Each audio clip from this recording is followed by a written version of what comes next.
Okay, anytime. Okay. Hi, Sabina. Thank you for doing this with us. Hey, Sabina. I'm sorry. Thank you. Sabina Spencer. Spicer. He's got Spencer here. I know. I blame Greg. Yeah. He's doing his best. Yes. All right. And you live in Milwaukee? You work in Milwaukee? Yeah. I live and work in Milwaukee. Okay. But did you grow up here, or? No, I grew up in Los Angeles. Sorry, it is actually kind of odd. Yeah, I know. I'm sorry. No, you just do whatever. It picks it up. Oh, good. Okay. Yeah. Okay. I grew up in Los Angeles area in La Puente, and I moved up to Milwaukee in 2013. Oh, so you've been here for a while. Yeah, a couple of years now, and now my family and I live up here. Oh, your family's here too? Yes. Well, my husband and my two small kids. No, not yet. I'm working on it. Not yet. They're still down there. Mm-hmm. Yeah, still in Los Angeles. And did you move up here for a job? No, I moved up here to go back to school, and I started working at Milwaukie Presbyterian Church in 2015, and I just fell in love with Milwaukee. It's such a pleasant place to be. I'm glad you like it. Yeah, we do. So what do you like to do in Milwaukee? Food, Oh gosh. For fun? Have you been to the events? Yeah, I've been to several of the concerts in the park. Those are really nice, and it's good to be outside in the fresh air. There's so many places to walk, and there's a lot of different parks. Where I live, I'm right up against Fernberg Park, and so there's a big field where we can go for walks and always always take a different route and go through that big field that's back there, which is just a favorite. My son likes to ride his little bike through there, and our dog loves to run through it. So yeah, we spend a lot of time outside whenever possible. So you have one child? 2. Yeah, I have a 3-year-old little boy named Shaughnessy and a 7-month-old daughter named Sunday.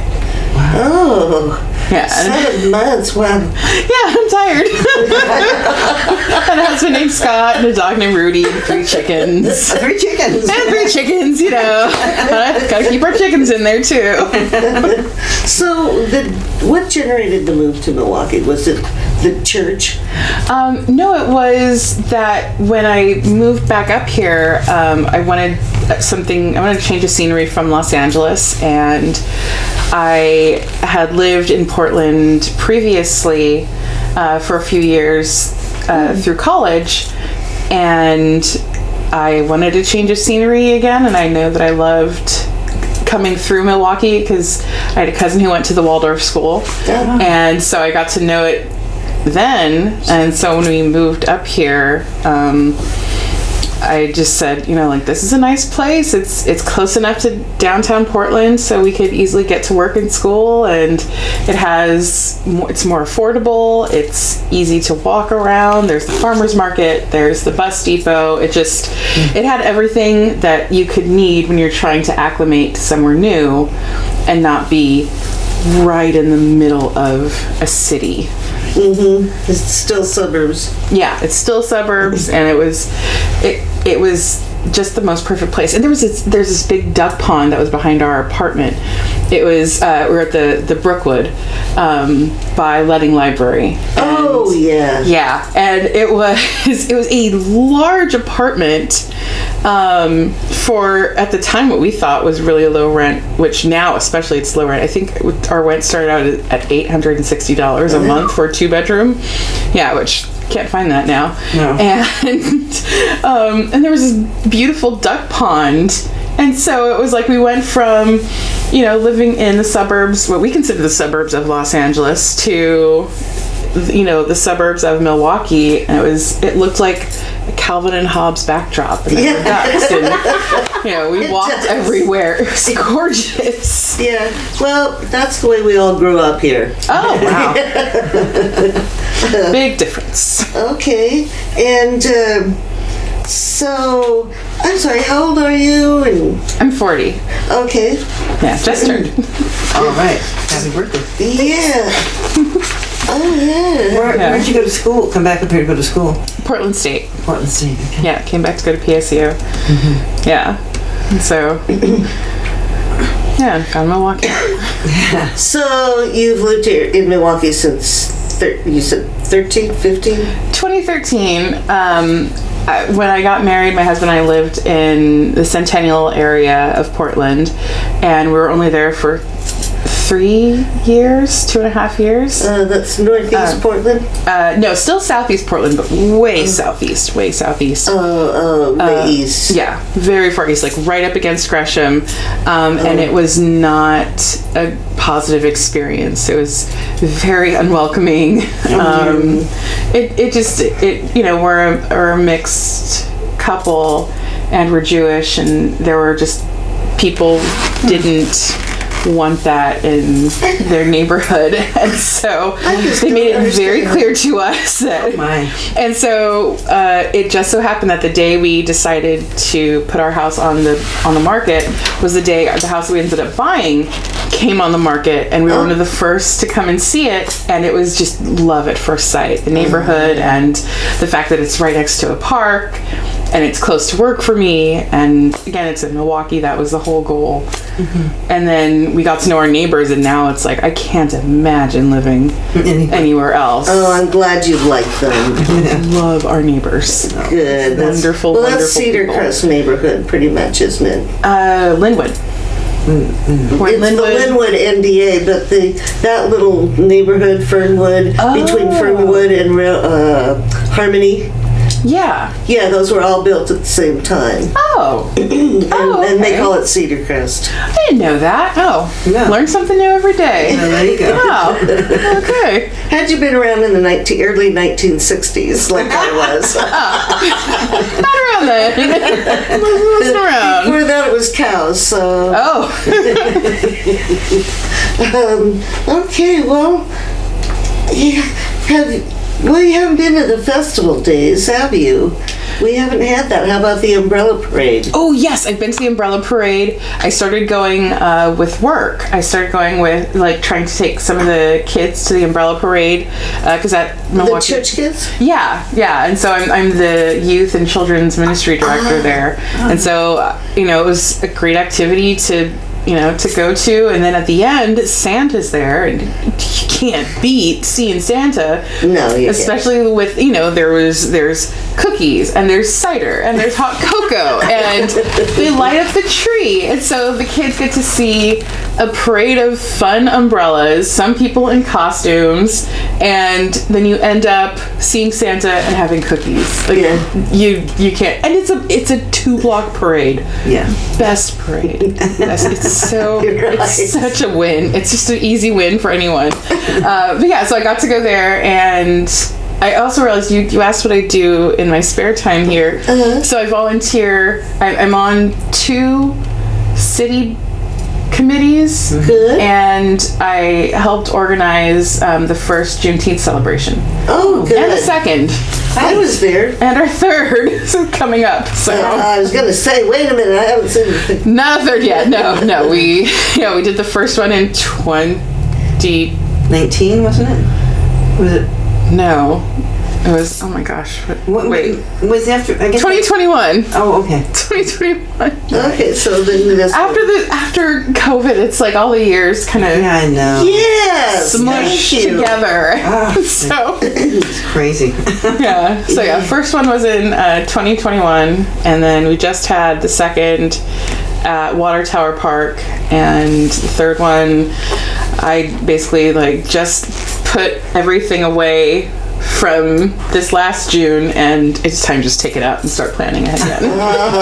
Yes. So that hopefully the week before I won't be frazzled. Right. Yeah, so you're that one? Yeah. And what other one? Yeah. Oh, the Parks and Recreation Board and the Milwaukie MRC. Milwaukie.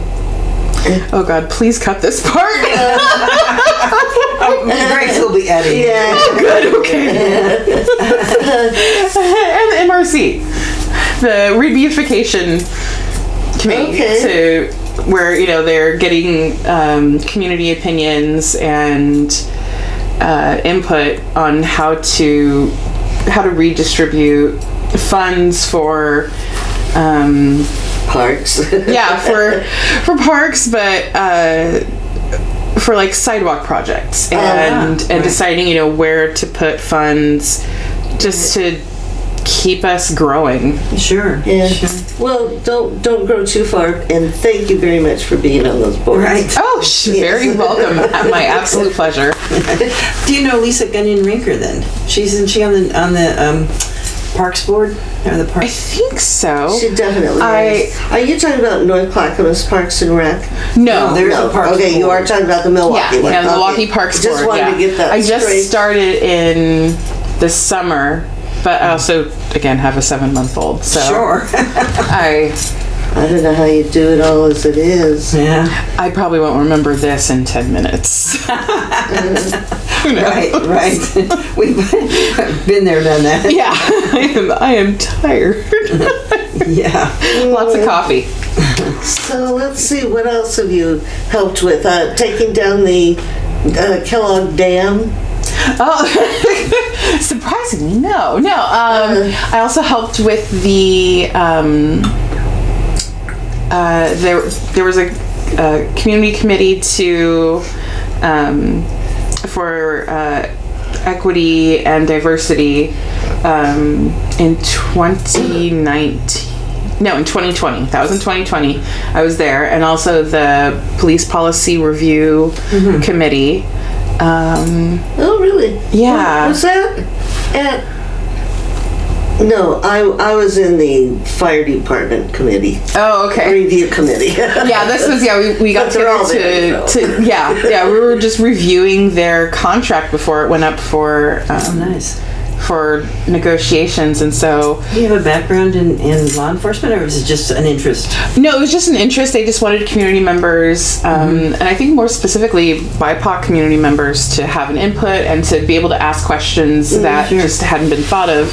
And so Kathy Heisey introduced me to Ann Ober, and Ann then asked me to ask if I was interested in these groups and everything. Oh, and I also did the Milwaukie Leadership Academy thing. That? Yeah, I took did. it too. Yeah, I thought that was great. It was so interesting to learn more of the ins and outs of really how a city works, and I thought I knew. I thought I had a basic level of information, and it's so much more intricate to know that every decision really affects the next one, and it really does take many people to help a community function and grow. And many types of people too. Yes, From yeah. different backgrounds and Right. yeah, that's great. Again, I probably don't want it to grow as fast as the city does. Yeah, well, it's funny. It's like the city's in this, in this dance where it's okay.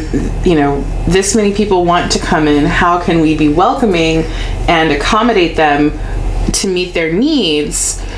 But we don't. You don't want to bite off more than you can chew. And we want to keep our Milwaukee, the Milwaukee-ness of it. Yeah, you want to keep the Milwaukee-ness of it. And so in order to do that, it seems like the base of it is, okay, being welcoming. Right. And, I don't know, I would say just trying to be welcoming, but keeping it so that, people are comfortable in a suburban setting. Sure.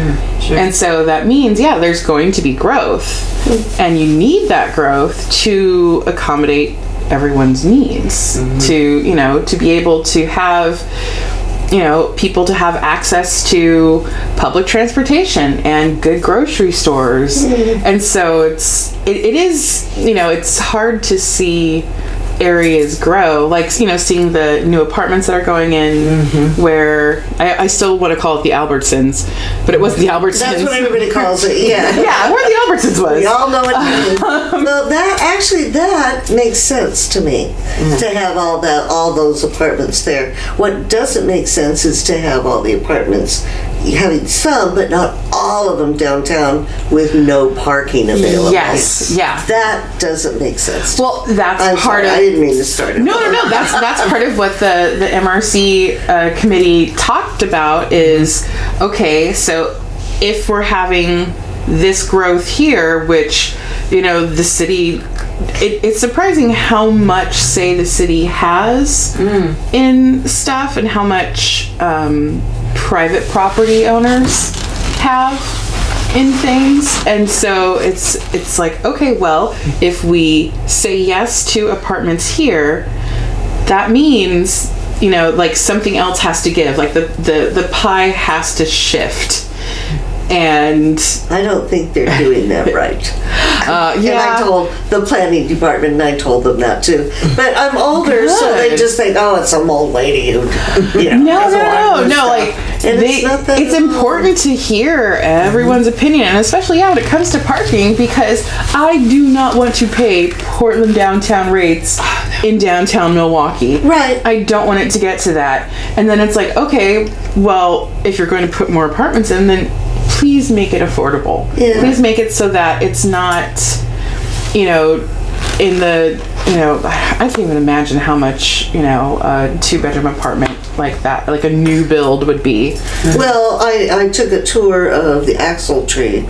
Oh. And they don't even have 2-bedroom apartments. Maybe they had some, but they wasn't on the tour. Oh. And they had studios and 1-bedrooms. I thought those were more condos. They were actually apartments too. They're apartments. Oh, is that I don't know the And difference. there is nothing. I mean, they are white boxes, and they have, you know, the cupboards. What few cupboards they have are.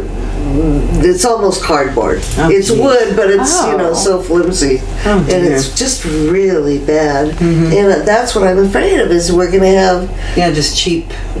apartments.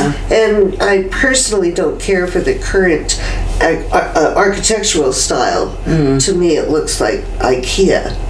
Yeah. It does. Like, no offense to IKEA. God bless those really easy to put together bookshelves. I wouldn't have furniture if it weren't for them. But I wouldn't want an apartment structure to be Right. Right. to be that. What's your thoughts about the downtown? I think we're so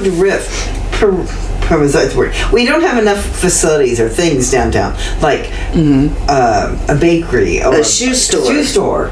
You know, or even a shoe repair store, Yeah. or you know, anything. Yeah. Well, I think definitely like coming out of coming out of COVID, and going into whatever, you know, like there is no going back to what there was before. Like, you know, you can the ocean changes the sand line all the time.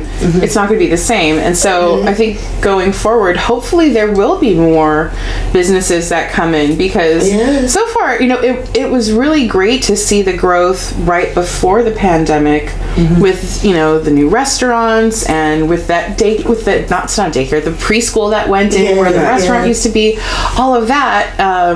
And so seeing more of those businesses come back, like I'd be shocked if there wasn't more coming. But that's not what is happening. They're taking them all, making them into apartment buildings. If you that's that part.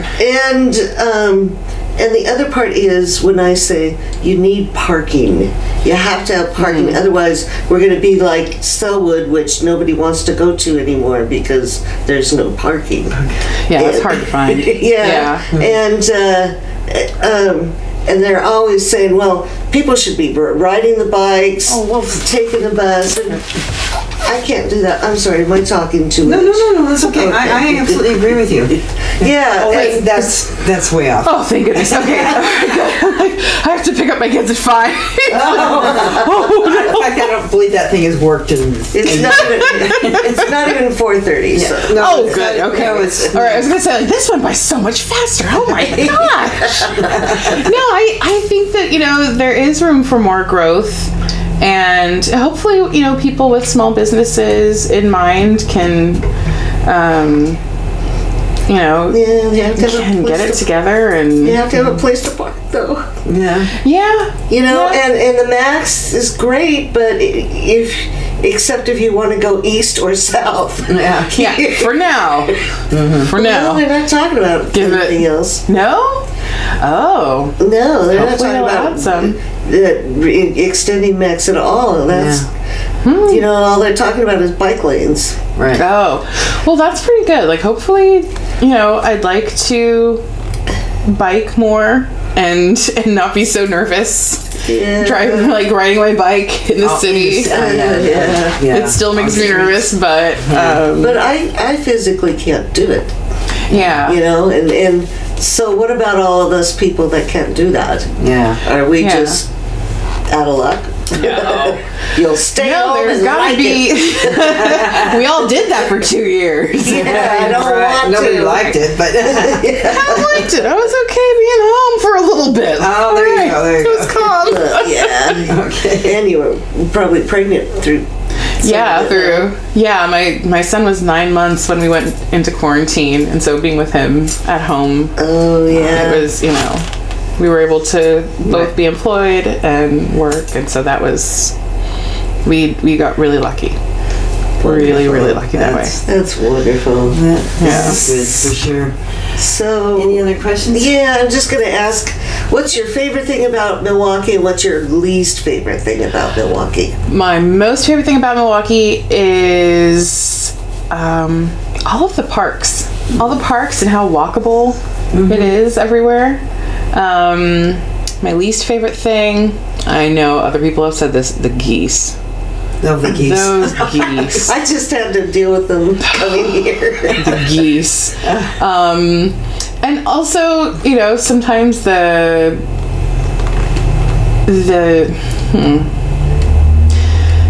isn't always the most welcoming air for diversity and the BIPOC community, but I definitely feel that is, oh, there's a fly. Definitely feel that's changing, and the people who work in the city are really trying hard to make that change. Yeah. Yeah, so I think I don't understand the people that have problems. I guess I just. Yeah. I'm glad I wasn't don't made that understand way. them. I'm glad I don't understand them, and I wish that they would open their hearts Right. Yeah. a lot more, have more compassion it's- for others. Yeah. And it's not just you. I know he'll edit this out, so I'm just going to say this. When I'm in Milwaukee Rotary Club, Oh, and I started there in '98, and there were like 3 or 4 old guys who didn't think I should be a member because I'm Italian.